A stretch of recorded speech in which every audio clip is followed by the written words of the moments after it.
Hello दोस्तों, income tax basic series के इस पार्ट में हम आपको बताने वाले हैं कि किस किस कंडीशन में हमें ITR-1 नहीं फाइल करना होता है। अगर आपकी इनकम सैलरी से आती है और वो इनकम 50 लाख से ज़्यादा हो तो आपको ITR-1 नहीं फाइल करना है।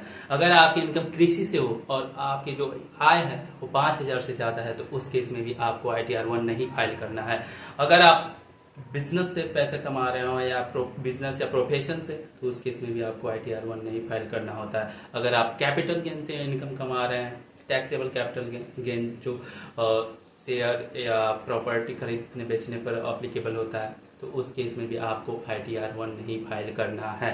अगर आप किसी कंपनी में डायरेक्टर हैं या ऐसी कंपनी का शेयर होल्ड किया हो जो अनलिस्टेड हो, यानी कि जो एक्सचेंज PSE NSE पे लिस्ट न हो, ऐसी कंपनियों का आप शेयर होल्ड कर रहे हो तो उस केस में भी आपको ITR-1 नहीं फाइल करना है।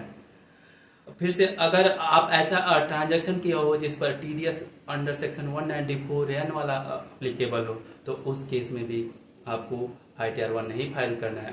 194N उस केस में अप्लीकेबल होता है जैसे आप कैश विड्रॉल कर रहे हो या बैंक से या पोस्ट ऑफिस से, तो उसमें एक लिमिट है, जैसे 20 लाख लिमिट है। अगर आप पिछले 3 सालों में आप ITR नहीं फाइल किया है तो उस केस में 20 लाख है। अगर पिछले साल आप ITR फाइल किया है तो उस केस में 1 करोड़ है।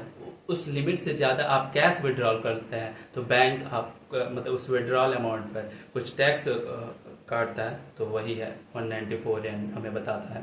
तो ऐसी ट्रांजेक्शन आपकी हो और उसको 194N वाला TDS कटा हो तो उस केस में भी आप ITR-1 नहीं फाइल कर सकते हैं।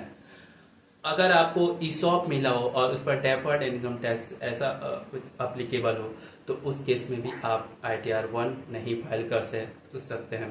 अगर आप NRI हैं तो उस केस में भी आपको ITR-1 नहीं फाइल करना है। तो मुझे पूरी उम्मीद है कि इस वीडियो को अंत तक देखने के बाद आपको किस किस केस में ITR-1 नहीं फाइल करना है इसकी पूरी क्लैरिटी मिल गई होगी।